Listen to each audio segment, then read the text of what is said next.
చాలామంది బీట్రూట్ అంటే అస్సలు ఇష్టపడరు కదా! బట్ ఒకసారి ఈ స్టైల్‌లో బీట్రూట్‌తో రైస్ చేసి పెట్టండి. ఎవ్వరైనా సరే ఇష్టంగా తింటారు. చిన్న పిల్లలకి కూడా బాగా నచ్చుతుంది. దీనికోసం రైస్‌లో ఇలా కొంచెం ఆయిల్ యాడ్ చేసుకొని బాయిల్ చేసుకోండి. ఇప్పుడైతే స్టవ్ మీద ప్యాన్ పెట్టుకొని కొంచెం ఆయిల్ అలానే ఒక టేబుల్ స్పూన్ వరకు నెయ్యిని కూడా యాడ్ చేసుకొని బిర్యానీ దినుసులు కూడా ఇందులో వేసేసుకొని కొంచెం ఫ్రై అయిన తర్వాత ఒక రెమ్మ వరకు కరివేపాకును కూడా యాడ్ చేసుకొని చిటపటలాడేంత వరకు ఫ్రై చేసుకోండి.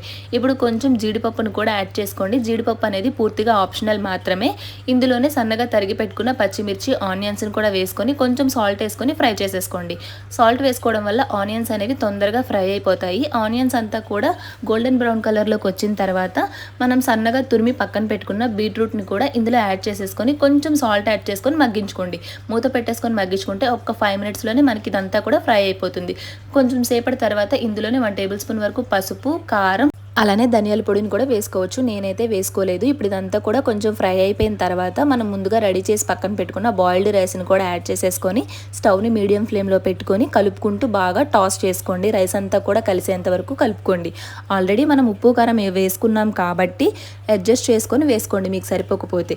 అలానే ఫైనల్గా కొత్తిమీరను కూడా యాడ్ చేసేసుకొని అరచెక్క నిమ్మరసం కూడా వేసుకోండి. నా దగ్గర నిమ్మరసం లేక నేను వేయలేదు. నిమ్మరసం వేస్తే టేస్ట్ ఇంకా బాగుంటుంది.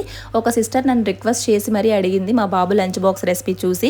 డెఫినెట్గా మీరు కూడా ట్రై చేయండి. మీకు కూడా నచ్చుతుంది. చిన్నపిల్లలు కూడా చాలా ఇష్టంగా తింటారు.